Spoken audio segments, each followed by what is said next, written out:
2026 সালের ফেব্রুয়ারি মাসে এই ঘরটি প্রথম নির্মাণ করা হয়, আপনারা দেখতে পাচ্ছেন।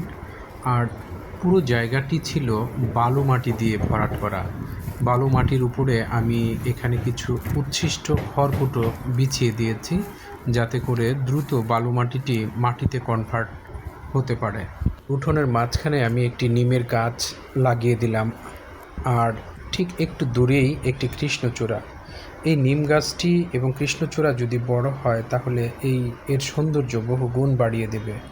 আপনারা দেখতে পাচ্ছেন লেবারেরা এই খড়কুটো বিছিয়ে দিচ্ছে বালুর উপর দিয়ে, যাতে করে মাটিগুলো দ্রুত কনভার্ট হয়ে যায়, সেখানে এই বালুর পরিমাণটা কমে গিয়ে মাটিতে কনভার্ট হয়। এই জন্য এই ব্যবস্থা করা হয়েছে। এই পুরো জায়গাটিতে এখনও পর্যন্ত আরও অনেক গাছ লাগানো বাকি। বালু মাটিগুলো মাটিতে কনভার্ট হলেই তখন কেবল গাছগুলো লাগাবো। আপনারা দেখতে পাচ্ছেন আমার এই জায়গার একটি কোণায় এভাবে বসার বেঞ্চ তৈরি করা হয়েছে। এরকম আরও 4টি বেঞ্চ তৈরি করা হবে 4 কোণায়, যাতে করে সেখানে গিয়ে বসা যায়, এবং এই গাছগুলো যখন বড় হয়ে উঠবে তখনই এর সৌন্দর্যটা ফুটে উঠবে। সবুজ বাগানের সাথে সাদৃশ্য রেখে সবুজ রঙের ঢেউটিন দিয়ে এই ঘরটি নির্মাণ করা হচ্ছে। প্রথমে পরিকল্পনা ছিল এর উপরে শুধু চাল থাকবে, 4-5টি খোলা রাখবো, কিন্তু আসলে পরে ভেবে দেখলাম কিছু মানুষ সেখানে থাকতে গেলে চারপাশে আটকে না দিলে মানুষ থাকতে পারবে না। এই জন্য একটি সম্পূর্ণ ঘরে কনভার্ট করা হলো।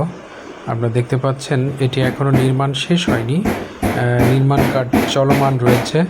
সেই সময়ের একটি ভিডিও।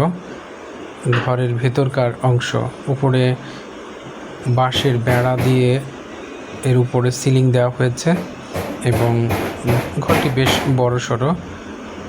এখানে ছোট্ট একটি ফ্যামিলি খুব অনায়াসে থাকতে পারবেন, স্বাচ্ছন্দ্যে থাকতে পারবেন।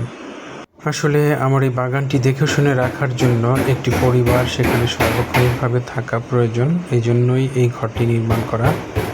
আপনি দেখতে পাচ্ছেন এই ঘর থেকে বের হলেই পুরো বাগানটি এভাবে সুন্দর মতো দেখা যাচ্ছে।